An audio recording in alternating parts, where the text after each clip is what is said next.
శ్రీమాత్రే నమ. ప్రేక్షకులకి నూతన సంవత్సర శుభాకాంక్షలతో పాటు సంక్రాంతి శుభాకాంక్షలు కూడా తెలియపరుస్తూ మనం నూతన సంవత్సరంలో జనవరి నెల మాస ఫలితాలు తెలుసుకునే ముందుగా గ్రహాల యొక్క స్థితి గమనిద్దాం. ఈ నెల ప్రారంభంలో వృషభ రాశిలో గురుగ్రహ గమనం వక్ర గమనంలో ఇంచుమించుగా ఈ నెలంతా కూడా వక్ర గమనంలో సంచరించడం జరుగుతుంది. అలాగే కుజుడు వక్ర గమనంలో ఉంటూ జనవరి 20వ తారీఖు వరకు కర్కాటక రాశిలో సంచరిస్తూ 20వ తారీఖు నుంచి వక్ర గమనంలో మిథున రాశిలోకి ప్రవేశించడం జరుగుతూ ఉంటుంది టెక్నికల్గా.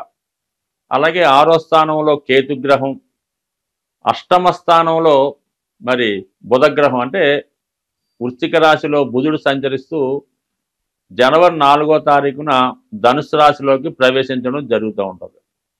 ధనుసు రాశిలో సంచరిస్తున్నటువంటి రవి భగవానుడు జనవరి 14వ తారీఖున మకర రాశిలోకి ప్రవేశించి మకర సంక్రమణం ఏర్పడడం జరుగుతూ ఉంది. కుంభరాశిలో శని భగవానుడు శుక్రుడు కలిసి సంచరించడం జరుగుతుంది. అలాగే మరి మీనరాశిలో రాహు గ్రహం సంచరించడం జరుగుతుంది. ఇది ఈ వార గ్రహస్థితి. ఈ రాశుల యొక్క స్థితి గమనించినప్పుడు చాలా వరకు గ్రహాలు మంచి మిత్రస్థానాల్లోనూ ఉండడం వల్ల గ్రహాలు వారి వారి రాశిని బట్టి అనుకూల ప్రతికూల పరిస్థితులు ఇవ్వడం జరుగుతుంటుంది. అది వ్యక్తిగతంగా ఏ రాశికి ఆ రాశికి తెలుసుకున్నప్పుడు ఏ గ్రహం ఏ ఫలితం ఇస్తుందో అన్నది కొంత డీటెయిల్గా తెలుసుకుందాం. కానీ ప్రస్తుత గ్రహస్థితి ఈ విధంగా ఉండడం జరుగుతుంది. మీనరాశి వారికి జనవరి 2025 సంవత్సర ఫలితాలు తెలుసుకుందాం. ప్రస్తుతం మీనరాశి వారికి మరి బాగా అనుకూలించే గ్రహం కేవలం కుజగ్రహం అనుకూలించే అవకాశాలు ఎక్కువగా ఉంటాయి. ఇక్కడ ఏమైందంటే ధన భాగ్యాధిపతిగా ఉన్నటువంటి కుజుడు 5వ స్థానంలో సంచరించడం మరియు వక్ర గమనంలో ఉండడం వల్ల మరి ఈ నెల 20వ తారీఖు వరకు కూడా జాతకుడు తన యొక్క సామర్థ్యానికి తగిన ఫలితం గుర్తింపు రావడం జరుగుతూ ఉంటుంది. ముఖ్యంగా వృత్తిలో మార్పు కొరకు చేసే ప్రయత్నాలు ఫలించే అవకాశం ఉంది. ఇక్కడ వక్రించి ఉండడం వల్ల ఏంటంటే 5వ స్థానంలో ఉన్నటువంటి కుజుడు 11వ స్థానంలో ఉంటే ఏ ఫలితం వస్తుందో ఆ ఫలితం రావడం జరుగుతూ ఉంటుంది. మరి ఇప్పుడు వక్ర గమనం వల్ల జాతకుడికి కుజుని యొక్క కారకత్వాల ద్వారా మరి లాభం కలుగుతూ ఉంటుంది. అంటే లాభం అన్నప్పుడు ఏంటంటే మనకి కేవలం ధనమే కాకుండా మరి బంధువుల సహకారం కానీ కొత్త వారి స్నేహం కానీ ఇది కూడా లాభంగానే కలుగుతుంటుంది. కుజుడు భూమికి కారకుడు కాబట్టి భూమి ద్వారా కానీ భూలాభం కానీ కలిగే అవకాశం ఉంటుంది.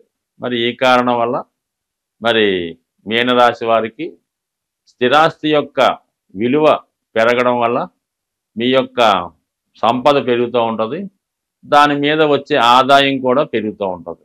అలాగే కొంతమందికి ఏంటంటే స్థిరాస్తుల మీద ఎక్కువగా అద్దులు అలాగే శిస్తులు ఇలాంటివి వస్తూ ఉంటాయి కాబట్టి అవి ఎక్కువగా మరి ఆగిపోయినవి రావడం కానీ అవి అన్నీ పెరగడం కానీ మొత్తం మీద భూములపై ఆదాయం లభిస్తుంది. అలాగే రక్త సంబంధికులు మీరు స్త్రీ అనుకోండి, మీ పుట్టింటి వారి మీకు ఇచ్చినటువంటి స్త్రీధనం కానీ భూమి కానీ మీ అన్నదమ్ముల ద్వారా మీకు రావాల్సినటువంటి ఈ ఫలితాలు ఈ సమయంలో వచ్చి మీ యొక్క ఆర్థిక అవసరాలకి సరిగ్గా సమయానికి వచ్చే విధంగా ఉంటుందన్నమాట. మొత్తం మీద కుజుడు లాభస్థానం ఫలితాలు ఇవ్వడం వల్ల సమయానికి మీరు ఏ కార్యక్రమం పెట్టుకున్నా దానికి తగు విధంగా ధనం రావడం జరుగుతూ ఉంటుంది. అయితే 12వ స్థానంలో శని భగవానుడు చాలా వరకు మీకు ఎంత ధనం వచ్చినా అది చేతిలోకి రాకుండానే ఖర్చు అయిపోతుంటుంది అన్నమాట. అయితే ఇప్పుడు కొత్తగా శుక్రుడు కూడా రావడం జరిగింది. తృతీయ అష్టమాధిపతిగా శుక్రుడు 10వ స్థానంలో ఉండడం వల్ల మరి కొంతవరకు మీరు మీ యొక్క కుటుంబంలో ఉన్నటువంటి స్త్రీల కొరకు అంటే వారికి వస్త్రాలు ఆభరణాలు వాళ్ళ వివాహ ఖర్చులు ప్రయాణ ఖర్చులు స్త్రీల కొరకు ఎక్కువగా ఖర్చు పెట్టవలసి ఉంటుంది. అలాగే రుణాలు తీర్చే ప్రయత్నం చేస్తారు. కుటుంబంలో కావాల్సినటువంటి విలువైనటువంటి వస్తువులు అంటే ఏదైనా ఏసీలో ఫ్రిడ్జ్లో మరి వాషింగ్ మిషన్లో ఇలాంటివి సమకూర్చడంలో కూడా కొంతవరకు అవి పాత అయిపోవడం వల్ల మరి ఈ సమయంలో కొంతవరకు ఏంటంటే మీకు ఏదో అప్పు దొరుకుతూ ఉంటుంది. ఆ కారణం వల్ల ఏదో ఇన్స్టాల్మెంట్ ఉపయోగించో ఫైనాన్స్ ఈఎంఐ కార్డు ఉపయోగించి ఎక్కువగా కొత్త వస్తువులు కొనడం జరుగుతూ ఉంటుంది. మరి వాళ్ళ స్థాయిని బట్టి కొంతమంది కొత్త కారు కొనొచ్చు, లేదంటే కొత్త వాహనం కొనొచ్చు. ఏదైనా ఖర్చు అన్నది ఎక్కువగా ఉంటుంది. ఆదాయం అన్నది 50% ఉంటే ఖర్చు 150% ఉంటుంది. ఇది తప్పదు. రాను రాను దీని యొక్క బడ్డెను ఫ్యూచర్లో అనుభవించవలసి ఉంటుంది.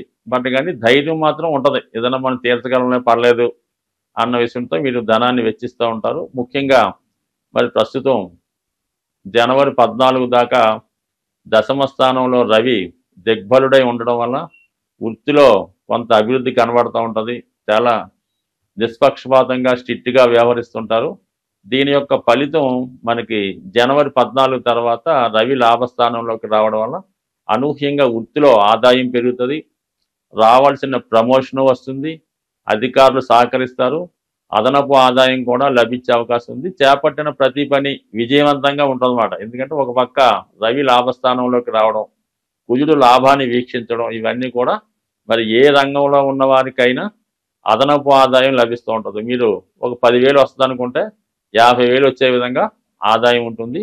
అలాగే మీ యొక్క పవరు అథారిటీ కూడా ఆ విధంగా ఉంటుంది. ఇదన్నీ కూడా అనుకూలంగా ఉన్నాయి.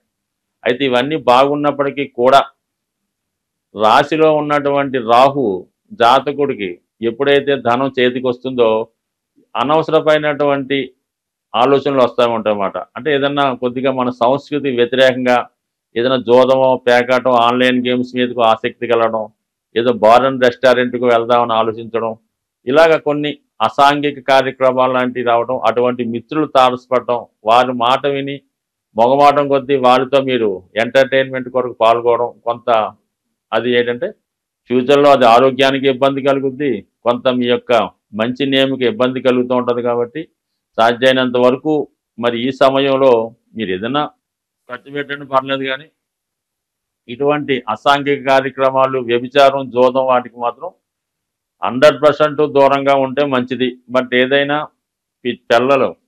పిల్లల విషయంలో మీనరాశిలో వాళ్ళు ఎవరన్నా మీనలగ్నంలో ఉంటే వారి యొక్క తల్లిదండ్రులు వారి మీద ఒక దృష్టి పెట్టడం మంచిది.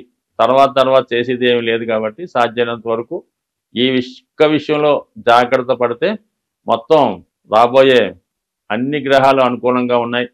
త్వరలో రాబోతున్నటువంటి జన్మశని ప్రభావం, రాశిలో ఉన్నటువంటి రాహు జాతకుడు ఈ విధంగా టైము కాలం వేస్ట్ చేయకుండా ఉంటే చాలా విషయాల్లో అనుకూలించి అన్ని విషయాల్లో నెంబర్ 1గా వచ్చే అవకాశం ఉంటుంది. కాబట్టి ఏదైనా ఈ విషయంలో జాగ్రత్త పడండి. అలాగే మీ యొక్క కుటుంబంలో ఎవరైనా ఈ రాశి వారు ఉంటే వాళ్ళని ఒక విధంగా మంచి మార్గంలో పెట్టే ప్రయత్నం చేయండి. స్వస్తి.